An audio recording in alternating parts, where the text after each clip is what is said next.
मी काय बोलतोय, अनुसया मातेच्या हृदयात लाकडाचा पुरुष सुद्धा स्वप्नात येत नाही पती वाचून ही पतिव्रत आहे. आणि तुम्ही सांगतात की तिथं सत्वहरण करण्याकरता जा. हे जगदंबे, हा घोळ होईल.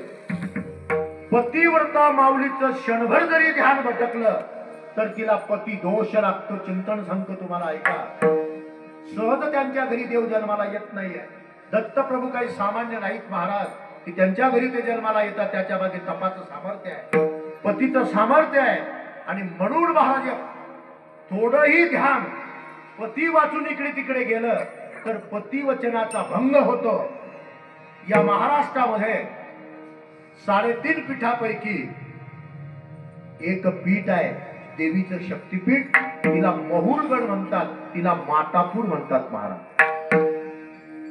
3.5 पीठापैकी देवीचे जे 3.5 पीठ आपल्या महाराष्ट्रात आहे, त्या महाराष्ट्रापैकी महाराष्ट्रामध्ये महुरगड नाम मातापूर, त्या ठिकाणी जमदग्नी ऋषी राहत होते. मला एकच मांडायचं आहे की दत्तप्रभू ज्याच्या घरी जन्माला येतात ती पतिव्रता सामान्य नसावी. थोडं जरी ध्यान भटकलं दोष लागतो महाराज. ऐका जरा. पतिव्रता होती अनुसया माता, आणि त्या अनुसया मातेचं सत्व हरण करण्याचा प्रयत्न चाललेला आहे. पतिव्रतेचं समीकरण काय आहे महाराज, ऐका जरा. मातापूर ना महुरगड, आणि त्या महुरगडावरती जमदग्नी ऋषी, आणि जमदग्नी ऋषीची पत्नी रेणुका माता. महाराज त्या गडावर मी काही गेलो नाही, पण शास्त्रचिंतन सांगतो की त्या गडाच्या पायऱ्या आहेत. गडाच्या पायरीच्या खाली पाण्याचा तलाव आहे महाराज. मी गेलो नाही अजून, पण शास्त्रामध्ये असं चिंतन आलेलं आहे. रेणुका माता एवढी पतिव्रता होती, एवढी पतिव्रता होती की जमदग्नी ऋषी सकाळी 4 वाजेला देवपूजा करायची. माझी भाषा कळते काय? माझी भाषा कळते. मी जरा पटापट बोलतो कारण मी बांधलेलो आहे या कीर्तनाचा, ऐक नाही. जमदग्नी ऋषी आणि रेणुका माता सकाळी, जमदग्नी ऋषी सकाळी 4 वाजेला तिथे पूजा पाठ करायचे. पण त्याचा नियम होता, ते देव होते त्यांचे, जसे आपल्या घरात देव असतात, ते देव पाण्याने स्नान करायचे महाराज.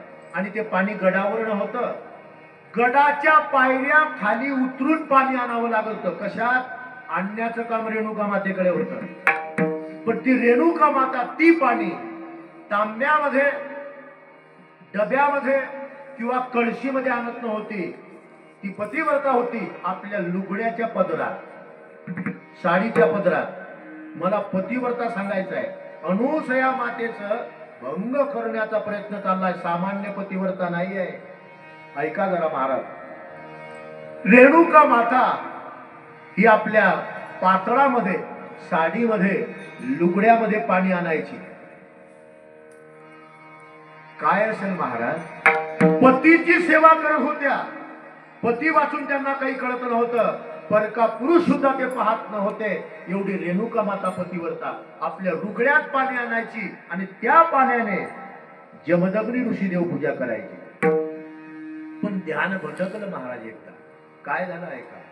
रेणुका माता पाणी आणण्याकरता ज्या वेळेला गेल्या, त्यावेळेला 2 कथा शास्त्रामध्ये आलेले आहे की पाणी आणत असताना पाण्यामध्ये 2 मासे होते, आणि त्या माशांचं मैथून चाललेलं होतं, आणि ते मैथून रेणुका मातेने पाहिलं.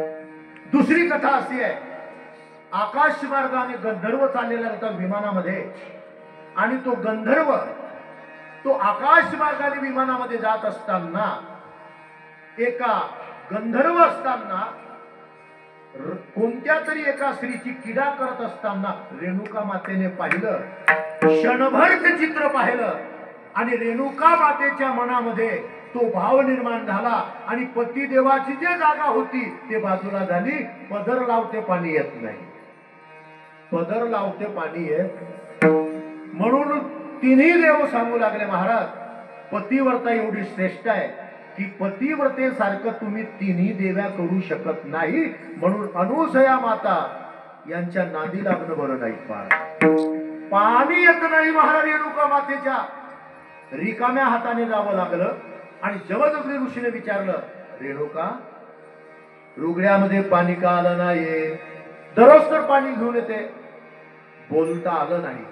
जमदग्नी ऋषीने अंतर्ज्ञानाने पाहिलं की मी तुझा पती असून सातत्याने तू माझी पूजा करते, माझ्या वाचून परका पुरुष तू पाहत नाही, पण मत्स्य मैथून पाहिल्यानंतर तुझं पतिव्रत भंग झालं, तुला जिवंत राहण्याचा अधिकार नाही.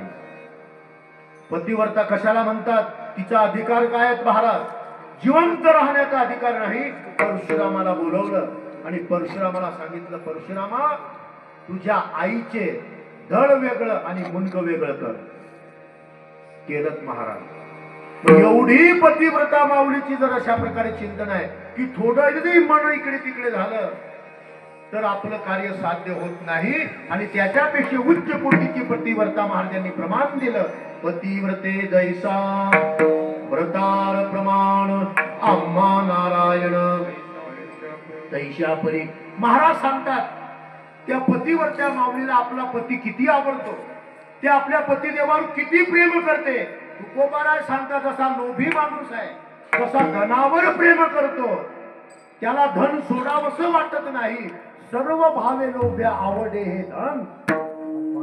आम्हा नारायण विठ्ठल.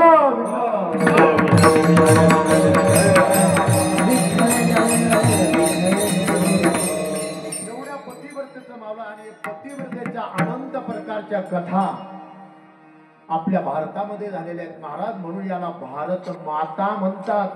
आणि सर्व तुम्ही माता माऊल्या बसल्या आहे, तुमच्यामध्ये शक्ती आहे. तुम्हाला अग्नीचं कुंड म्हटलेलं आहे.